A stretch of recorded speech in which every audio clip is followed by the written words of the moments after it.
Welcome back to another lens review. I thought I'd have a look at the Tamron 17-50mm F2.8. Very popular lens, and this particular one has been out for quite some time. Originally was released way back in 2006 and it's still in production. I've put the lens specifications on the screen for you so you can refer to that. You don't have to go anywhere else to find that information. This is an Aps-C lens for 1.5 or 1.6 times crop bodies, and it's available in the 4 main SLR mounts. To start with, I will give you an overview of the lens just to show it to you in a bit more detail so you can see it. The Tamron is a fairly affordable lens, but the build quality is a slight step up over a kit lens. We do have a few features worth talking about. There are curved aperture blades which can sometimes help with the out of focus areas. Couple of shots there to show you open and closed aperture with these. I'm looking at the Sony version, and that has the screwdriver focus just like the Pentax. The Canon and Nikon versions have the built-in focus motor. The zoom action on the lens is pretty smooth. I have to say I don't have any complaints with it. It works quite nicely. This lens is about 5 years old. That's when I bought it, and I've found that it's held up pretty well as far as the overall build. It's not a premium lens, it's not high end. You can see here with the focus distance scale, instead of the window they've just got it on the focus ring, which does rotate when you are using the autofocus. So it's important not to touch that when you are in autofocus, otherwise you could potentially damage the internal motor if you're using one of those two variations. Showing the lens attached now to a small-ish to medium size SLR body. It's a pretty compact lens. It also has a relatively lightweight, considering it's a constant f2.8 aperture. This is the lens hood, which I rarely use, to be honest with you, and that's because I don't find flare is much of an issue. I know some people have commented that over time sometimes it can come loose. I'm not really the best person to ask on that because I just don't use the lens hood very often myself. It's very similar to other Tamron lens hoods that I've used, fairly dense plastics. You've got the ribbing on the inside. This version is made in China. I have used two other versions. Sometimes they are made in Japan, the earlier ones. I honestly couldn't tell any difference between them in terms of material.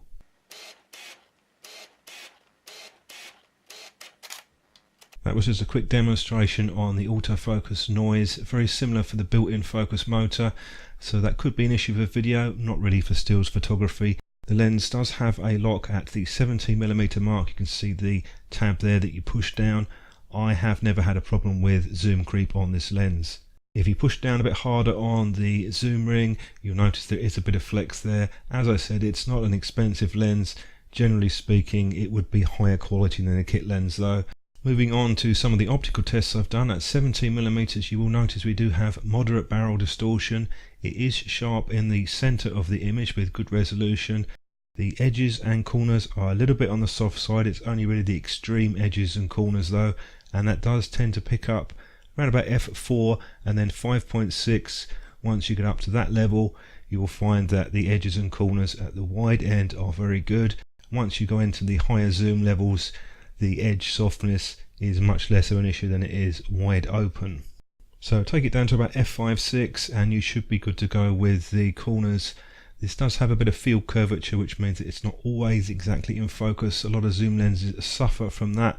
Practically, I haven't had many problems with it, to be honest. Once we move up to 50mm f2.8 wide open, resolution in the middle is good. Slightly lower contrast, that improves once you stop the lens down slightly, and the edge performance is pretty good. It's not 100%.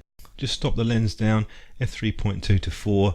So a pretty good performance as far as the resolution goes. If we move on to looking at the out of focus areas and the blur, a bit subjective on this, but I've generally found the lens to be quite good. It's not perfect by any means, but at the 50mm mark, as I showed you, does a decent job wide open. At the wide end, not as much. There's a bit of outlining. I don't find it bad myself. I've used quite a few lenses. It's a little bit edgy, but not to the point where I'd find it distracting or annoying. All the copies that I've tried have been good at 50mm f2.8, so if you've got any problems with that, I would suggest checking your autofocus, possibly go into the live view and manually focus, see how the lens is performing. I've always found the lens to be quite sharp at 50mm. It does pick up a bit when you stop down, but I've not had any complaints with it across the range wide open. Got another sample at the 50mm f2.8, medium distance, maybe about 6-7 foot away.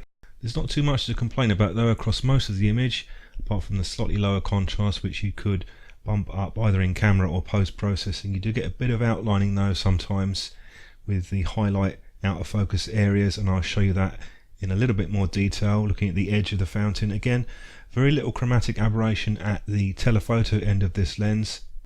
It's only something that I see with really bright highlights. You can see in the trees here it also shows up with that inner circle. It's not really something that's bothered me. It wouldn't be my first choice for say portraits.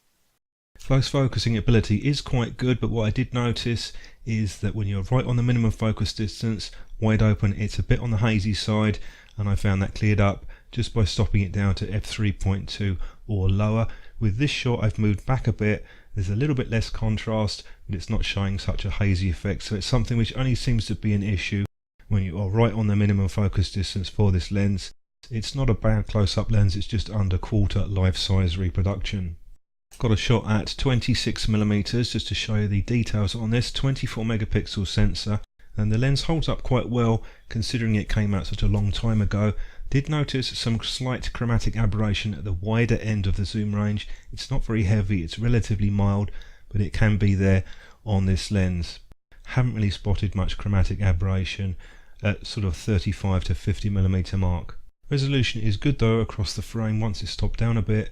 I mean, normally wouldn't shoot at f2.8 at a wide end, but if you're in a low light scenario it does hold up pretty well. Here I've got a shot at f8 at 17mm, and the objective here is to get the foreground completely in focus as well as most of the background. With that field curvature, just watch where you are focusing the lens. It can sometimes be a problem, but I don't normally find much of an issue. With shots like this I don't follow the hyperfocal distance rule because it doesn't always give you backgrounds that are sharp enough when the lens is stopped down, so I usually focus somewhere around the middle of the frame, in this case by the hedgerow which I'm just showing you on screen. Onto a low light shot that I've taken at 50mm f2.8, and I tend to find I use the extremes of this lens quite a bit, and I'm happy enough with the image quality with the lens wide open in a low light scenario. It's not as contrasty as when you stop it down, but it is certainly very usable. Does a fairly good job with flare. That's another reason why I don't use the lens hood.